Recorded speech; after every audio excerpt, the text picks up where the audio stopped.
Alright, welcome everybody. This is your host, BMJ406. It's time for the last game of the NES Trilogy Marathon. The original Metroid. And while you think I may have been looking forward to this, oh no, I haven't been. It's time for this game. Emergency order. Defeat the Metroid of the planet Zebeth and destroy the Mother Brain, the mechanical life vein. Galaxy Federal Police, M510. So yep, it's the last game of the NES trilogy for me, and while this is the one that's least regarded by the Japanese crowd because it's more of a westernized franchise.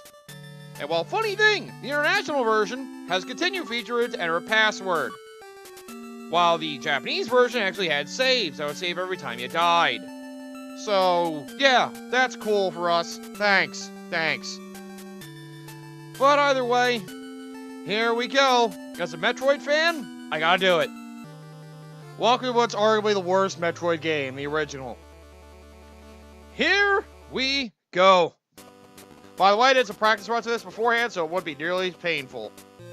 But let's get this Morph Ball, or Mari Ball as it's called in this game, to get started. Press down to crouch so you can go Morph Ball. They mainly did that because because of NES limitations. They were originally having you crawl with. They decided to give you a power that let you be able to transform into a ball instead.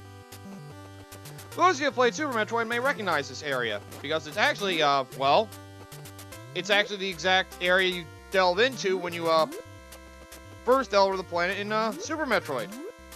So yeah, Super Metroid, a nice little throwback for this area.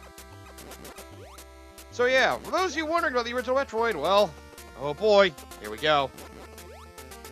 If you want to experience the first story of the Metroid games in action, you might be better off playing the Game Boy Advance Remake Zero Mission, because, well, that's notably better than this one. But I'm going with the standard NES version because, well, screw me. However, the good thing is, I did some practice runs, so I'm actually pretty well versed in this one, I gotta say. Oh, after playing the other 2D Metroids, playing this one feels like ass.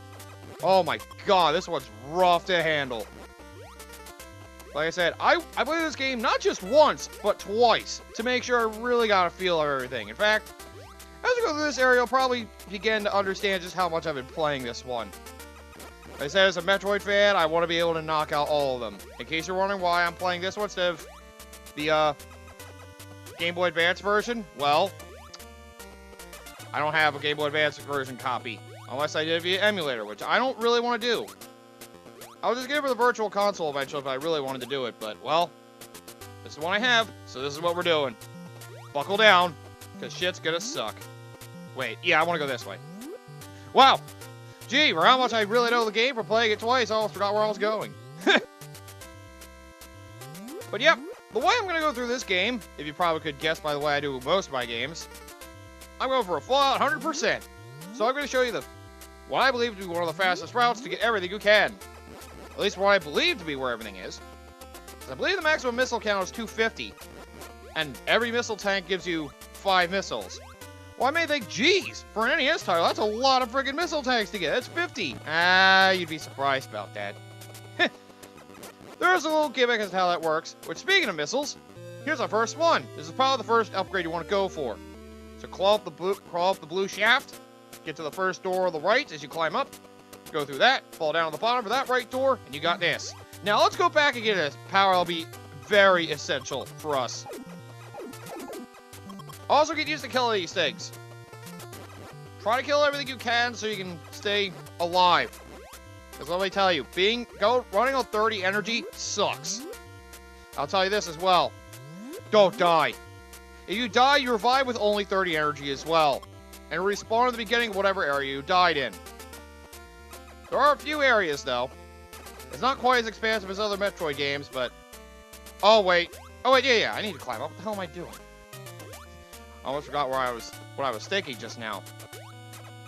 Let's go back to the blue scrolling area, shall we? There's a very essential power-up to get.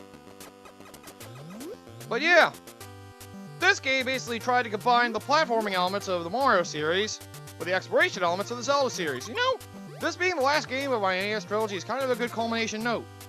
we got to play a platformer, got to play an adventure game, and now we get to see what playing a game that's like both at once is like. Like I said, numerous times, the Metroid franchise is my second favorite video game franchise. That's right, even Other M hasn't stained that. Although, Ow! Just keep in mind all the damage that gets done to you. Be very cautious. There's plenty of limitations to this game. That could be, well, a hindrance. Alright. You asked for it. So blast 5 missiles on a red door in order to blast it open. You'll want this. In fact, you'll probably need it. It's an L! I got the loser beam because I'm a loser! I'm kidding, it's long beam. So you know my shots were super limited? Yeah, that's also fun in the beginning of the game. Limit my shots to a fucking power-up. If you can learn to shoot in rhythm, though, you can kill enemies real quickly. And some will drop 2 missiles as well. You only get 1 of 3 different kinds of drops from enemies. They'll either be 5 health, 20 health, only from specific enemies, for that one in particular, or 2 missiles. And early game, you're going to want to get all the missile drops you can, because having only 5 is very limiting. Very limiting. But, well, we're going to make do with that. Alright, now let's go straight across from the bridge back there. Because, well, an essential power-up lies beyond here. And I do mean essential. Die, you freaking flyer! There we go, I'm nearly full health already. I'm trying to think if there's any other history of this game. I mean, Nintendo themselves did work on the early Metroid games. It wasn't until frickin' Prime where Metroid started getting outsourced. So basically after Super Metroid, what's considered the greatest Metroid game, is when they started to outsource it because Japan didn't have the greatest sales of the games in Japan, so they didn't feel like working on them themselves. At least that's my guess. Because either that, or they couldn't find a fitting tone and feel for the games. I heard they were trying to work on, or they got somebody else to try to work on the Nintendo 64, however, it never actually panned out. Still, we eventually got Retro Studios to do Metroid Prime, and well, Metroid series was revived from there. Although, Nintendo did do Fusion. That was the last Metroid game they actually worked on themselves, Metroid Fusion, which, you know, unless they did Zero Mission, because Zero Mission did release afterwards. Oh, by the way, careful about falling in stuff like acid and lava. Oh, God. Being stuck in environments like that is the worst of this game. But anyway, I got an energy tank for, well, another bar of health for me. Oh, God. Yeah, also the performance of this game is ass. If there's too much stuff going on screen, the game just lags beyond belief. Oh, what the hell hit me? Nothing was even there. And the scrolling can be a bit of an issue at times, but work with it, okay? I can't see original Metroid. I say it's arguably the worst. Of the main ones I played, it's my least favorite. But, you know, even despite that, I still managed to have some fun with it. Once I figure out how the hell it all works. You gotta work on the limitations. If you can do that, I guess you could figure out how to work its beauty? Yeah, beauty. Let's go with that. It's so beautiful. Can you tell it looks so beautiful? Oh, right. Well, here's a fun glitch. I'm gonna go with this door. Ow! They can walk through doors with you and hit you like a bunch of dicks. I hate that. Anyway, Morphball Bomb. We'll need this. Because of course we will. Like I said, I've studied the best route, so that way I know where to go. And I don't have to struggle. Good thing is I don't need missiles now. I got all the main power-ups I get in this area, so I don't need any actually, I do need it for 2 more things, I think? Yeah, I need missiles for 2 more things. So, well, thank you. Let's go back a little bit. I hope I get a couple more missiles on the way, because I forgot it's actually very close. Oh yeah, I did get Morphball Bomb. Let me show that off. So Morphball Bomb. I crouch down, hit the attack button, which is B in this case, for this game. You drop Morphball Bomb, which, well, for grounded enemies, very, very good at getting them.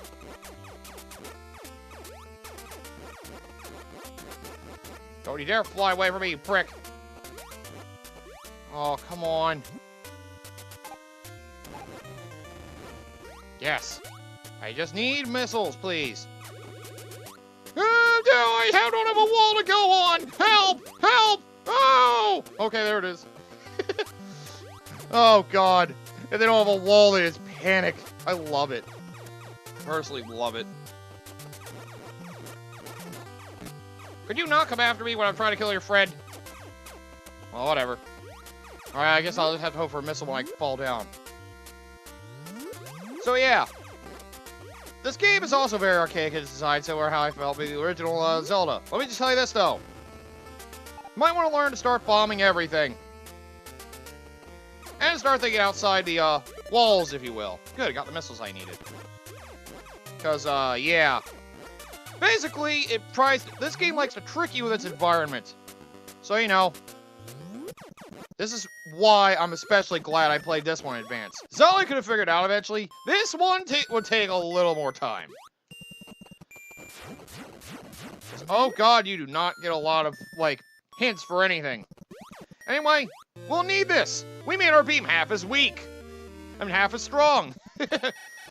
Yeah, funny thing. This seems like a beam upgrade, doesn't it? Here's the thing. Now it takes twice as many shots to kill everything. Doesn't make sense, does it? Well, except for little puny assholes like that. Basically now, it's an ice beam. The first shot will freeze them, then the second shot will damage them. So everything takes twice as long to kill, but trust me, you will need the ice beam in this game. So, you know, make do with what you got. Oh yeah, I shouldn't be able to get out of here normally. Drop a morph ball bomb, and jump as it blasts you up. You can give yourself basically a little bit of a higher jump. It makes going through things a lot easier, trust me. I will need to get missiles now, so I'm hoping I'll get some as we go through. If you can learn the rhythm with the shooting, though, you can kill, like, everything without letting it move. So, just learn the rhythm. And just be patient with your shots. Oh, but yep. If you see this game and like it, I recommend giving other Metroid games a shot. Not this one in particular, because, well, like I said, this Metroid game's a little rough compared to the others. Now, through normal players' means, for those that might know this game, may think I don't need missiles right now. Now, let me tell you this, you're wrong. If you want to make this game as easy for you as you can, because of how hard this freaking game is, you're going to want to go for what I'm about to go for next. Basically, I'll tell you this. I'm glitching for this one. Oh, boy. Plus, this will save us time on the trip for those who wanted to speedrun. Oh, which, by the way, this game does have multiple endings. Not a lot, though, to my understanding. But it's basically based on speed. And purely that. Metroid 2 did the same thing. As did Samus Returns, for that matter. So, yep. If you want to figure out the best route, figure out what you feel you need, and then be able to utilize that to be able to speed yourself through the game, feel free. But don't worry. At the end of this LP, I do plan on showing off the fastest ending. Oh yeah, some enemies you can freeze and you can use them as platforms. You may feel like freezing enemies instead of frickin' letting them live or killing them. Because here's the thing, you kill an enemy, more will spawn in his place. Ow. At least I can't hurt myself with my bombs, thank God. Again, patience is a virtue. As much as that speedrun ending may entice you, you gotta make sure you do enough to live. Because, yeah. You need to live, damn it. Now, let's go in here. Let me show you a little something interesting. So, I can blast through this, ceiling here. And, well, I can do it to climb up this little shaft over here. There's a really high up door I can't reach. However, I'm gonna negotiate with it, if you will. Welcome to the famous wall jump glitch. If you place yourself somewhat in a wall, like using a door, for example, letting it shut on you, you can kind of be caught in a wall. If you continuously go out Morph Ball, pull yourself out quickly, you can rise in said wall. And this glitch will be very useful for getting us one of the most important power-ups in the game early. Because I can just put it this way. You normally need an ability that lets you jump up high in order to be able to get this power-up. But I'm saying screw that, because I want it early. And there we go. That's how you reach this door early. Trust me when I'll say you'll want this. This power will be essential to surviving this game. So yeah, speedrunners, there's a glitch for you to get this power up early, because otherwise you have to get the power that gets you to jump high, and backtrack your way all the way here. Which, trust me, is not fun. It's a long trek back. Speaking of long treks, I hope you're ready for the next area. Oh. There we go, killed you. Woo, who's ready for a fun time at this game? Don't worry, we'll have more than 5 missiles eventually, but I just wanted to get this first, because, ow, I hate you. Here's a ball, it's changed my color. This is the various suited for this game. You'll want this, because where other Metroid games, it more just protects you from heat. Some Metroid games give you the privilege of receiving only half damage. This would be one of those games. Because, you know, taking half damage is great. Especially for how limiting this game is. You can't even shoot diagonally. You can only shoot forward and upward. At least you can shoot upward. Which I will say is a godsend, being able to shoot upward. Then again, it's part of the thing for exploration. In case you're wishing you could shoot down, well, that's what Morph Ball bombs are for. Good thing is I don't need missiles for a while, so I don't have to worry about that. Like I said, this game's very limiting. It can take a while to get through things. So, you know, learn the quickest way to blast through shit. Like I said, getting this Varisuit early is essential. So remember, close yourself in the door so you're somewhat sticking out of the wall. Then go into Morph Ball and quickly emerge yourself back out. If you do that, every time you'll rise up. Just be careful. If you do it wrong, you get yourself stuck in the wall and get yourself in a spot where you may just rather end up dead. Trust me. It's not good to, basically practice that one. I didn't need to practice it, thankfully, so I didn't need to worry about it, but if you feel like you're not skilled enough to do that, take some practice. And that Varisuit is the best spot to do it, because that's the best use, to me, of this wall jump technique. There we go, another missile. See, now I can carry 10. Yes.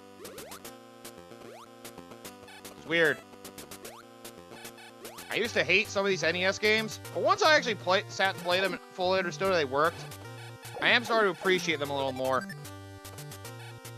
That being said, I would still rather play the, later games. Oh yeah, here's another trick you'll need to nail down.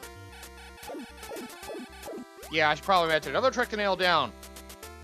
You need to use that bomb jump when in Morph Ball to be able to push yourself up into little small crevices. You want to practice being able to drop a Morph Ball bomb immediately upon going to Morph Ball, because that allows you to put the Morph Ball in a higher spot. Because let me tell you, some of those little small crevices are going to be a little annoying to cross without knowing how to jump that properly. So, get good. Now let's just freeze our way. I'm going to end this episode soon, as soon as I get through this. So see, this game's pretty simple once you figure it out. It just takes a lot of practice. Again, NES games. They try to artificially make things a little difficult so there's more replay value in short games like these. Which, let me tell you this straight up. This LP will be a lot shorter than the original Legend of Zelda. It'll probably be about Super Mario Brothers length, if I had to guess. Maybe a little longer. But yeah. This game will definitely be fun for us. Fun for Samus in her first adventure. I mean, his first adventure, excuse me. I always get the gender wrong. Should I even try to hide that at this point? I'm pretty sure that's well known by now. Good old Metroid 1. Breaking the fucking gender barrier in video games since 1986. Good on ya. Ow! So yeah, spoiler warning. I'm a girl right now. Blushry, there's no girls in... No, that's the internet, not video games, you dumb shit. Ow! I'm taking little shortcuts, even if it means I have to get hurt. But yeah, this character's a girl. You may not think it, but oh yeah. She's a badass chick. One of the reasons I love Samus Aran. One of video games' first female protagonists, and well, she shows you don't have to be a man to be a badass. That's why I love Samus. And for those of you that love her character, you should hate Metroid Other M like most people do. They ruined her character in that game. Fuck you, Other M! Fuck you! Ooh, I froze too. Ow, with one shot. But yeah. Oh god. The enemies do unfreeze after a while. But yeah, the friggin' first adventure of this intergalactic bounty hunter. It proves just how much of a badass she is, right from the start. Thank you. Excuse me. Screw you. I don't need you. Could you not? And there we go. I killed him. Alright. I say we end the first episode here, this elevator, because this will lead us to a new area. So welcome everybody to Let's Play Metroid, and let me tell you this. This game's a bit of a maze. You're definitely going to want to take some time to get adjusted to this one, because, well, it'd be a little hard to navigate. You gotta know where to look for secrets. While not as painful as it can be in the original Zelda, it can be more time-consuming in this game because of you trying to look for secrets to power yourself up. But hopefully I go through a quick route to show you the way to do it. Now, I don't expect to get the best ending off my initial run, because I'm trying to find absolutely everything. So, you know, I'll show the best ending later, once we beat the main game the first time. So welcome to Metroid, and I hope you guys will come back for more. So see you next time when we go down this elevator and see what new hell awaits us in the next area. Take care.